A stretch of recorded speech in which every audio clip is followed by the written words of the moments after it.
Olá, seja bem-vindo ao meu canal. Se é a primeira vez que me visita, convido a inscrever-se para poder receber as notificações sempre que eu edito um novo vídeo.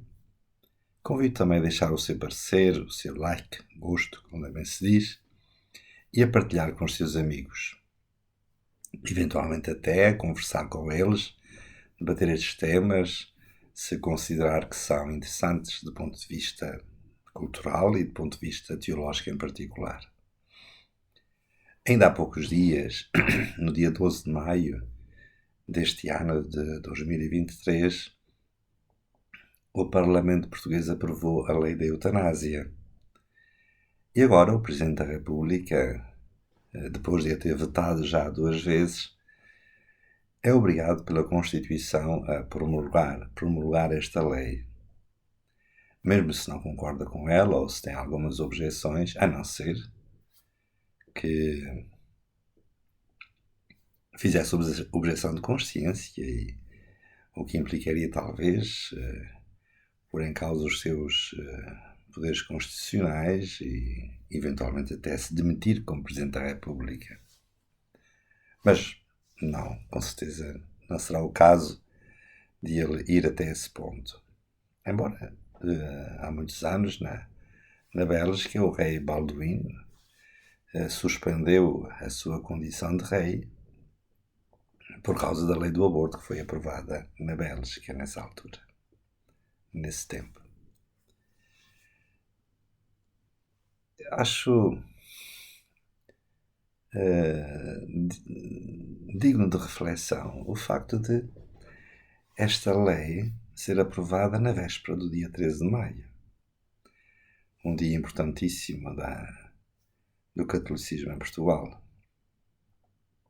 Ao mesmo tempo que se juntavam em Fátima centenas de milhares de peregrinos, calculam que neste ano estariam presentes em Fátima mais de 200 mil peregrinos. A maior, segundo algumas testemunhas, a maior peregrinação depois da peregrinação centenária em 2017. Nessa mesma altura, quando estavam a caminho de Fátima centenas de milhares de peregrinos, o Parlamento português aprovava a lei da eutanásia. Há muitos anos, há alguns anos, em 2007, no dia 11 de fevereiro desse ano, 2007, foi feito um referendo no qual ficou aprovada a possibilidade de a lei do aborto ser promulgada em Portugal, o que aconteceu mais tarde no Parlamento português. É surpreendente que estas duas leis tenham sido aprovadas, ou o processo que levou à sua aprovação tenha coincidido com celebrações católicas da Nossa Senhora. A Nossa Senhora de Lourdes, a 11 de fevereiro, a véspera de 13 de maio, no qual a Igreja Católica, os católicos, e em Portugal concretamente, celebram a memória da primeira aparição de Nossa Senhora. Eu gostava de convidá-lo a uma breve reflexão sobre esta coincidência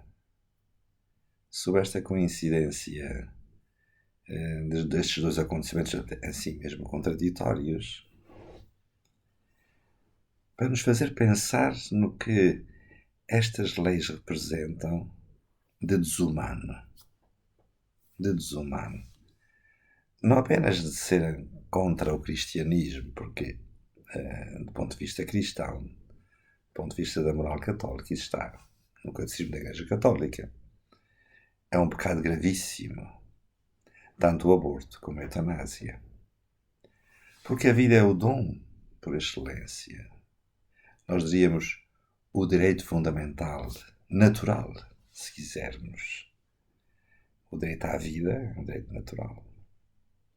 Era assim que John Locke defendia no século XVII. John Locke. O direito à vida, direito fundamental, inquestionável, em caso algum se pode pôr em causa.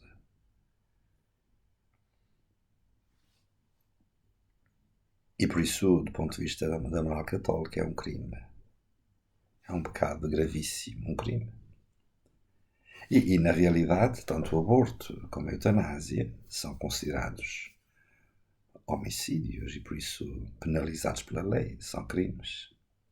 E por isso esta legislação para despenalizar o aborto e despenalizar a eutanásia, de tal modo que fique campo aberto a quem pedir, a mulher ou a quem pedir um paciente em fase terminal, que se possa executar.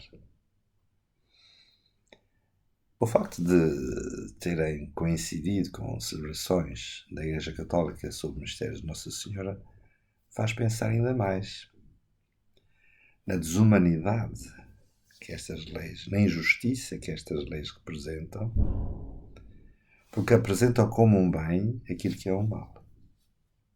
No caso do aborto, apresentam como bem para a mulher aquilo que é o mal, que é a morte do filho.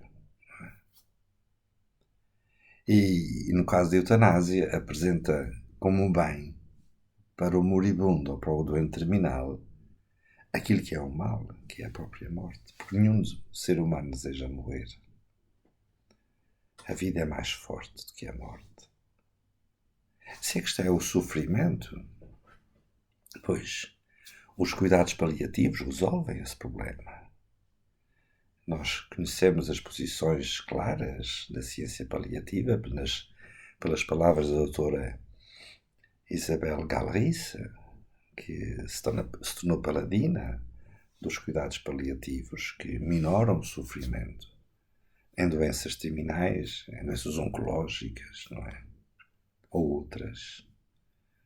Os cuidados paliativos diminuem o sofrimento e permitem que o doente se possa viver com o mínimo de qualidade a sua situação de doença.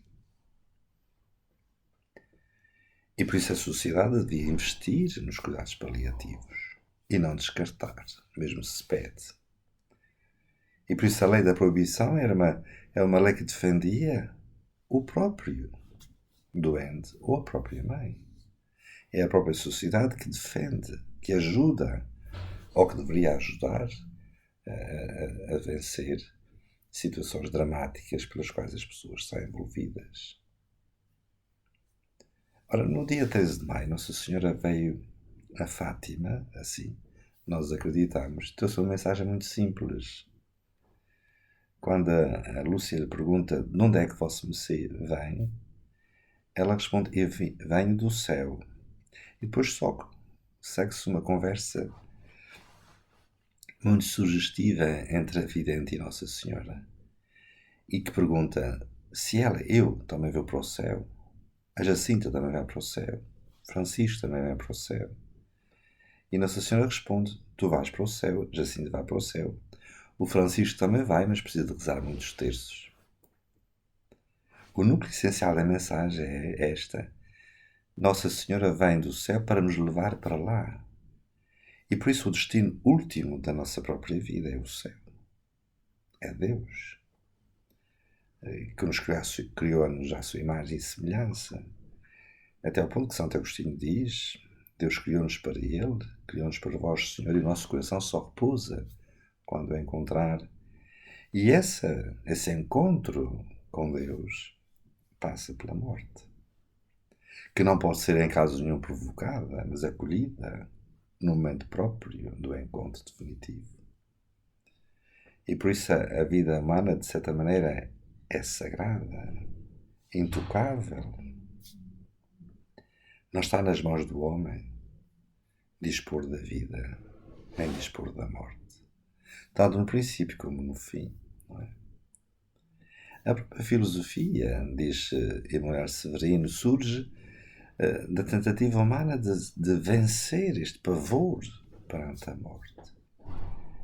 E por isso surge a ciência, a tecnologia e a própria filosofia. A filosofia procura num sentido, a ciência e a tecnologia procura se possível, garantir que a vida é mais forte que a morte. Por isso, repugna, a mim, pelo menos, repugna estas leis como desumanas, como injustas, que no caso do aborto permita à mulher pedir que lhe façam o aborto, não é? Que é uma violência. Ou no caso de um doente terminal, que abreviem a sua vida. Porque não pode ser um bem para a mulher a morte do filho. Não pode ser um bem para o doente terminal a sua própria morte, porque ninguém deseja morrer. Estas leis, por conseguinte, levantam-nos o problema, pelo menos do sofrimento, porque em todos os casos parece que é o sofrimento que está em causa. O sofrimento aflitivo de uma mulher que está grávida e está desamparada. O sofrimento aflitivo de um doente terminal que sofre incomensuravelmente. Ou que se encontra num estado vegetativo que não é humano viver-se. Mas a sociedade deve estar organizada para defender a vida, para promovê-la, e não para resolver deste modo, como uma conquista de uma civilização, não é?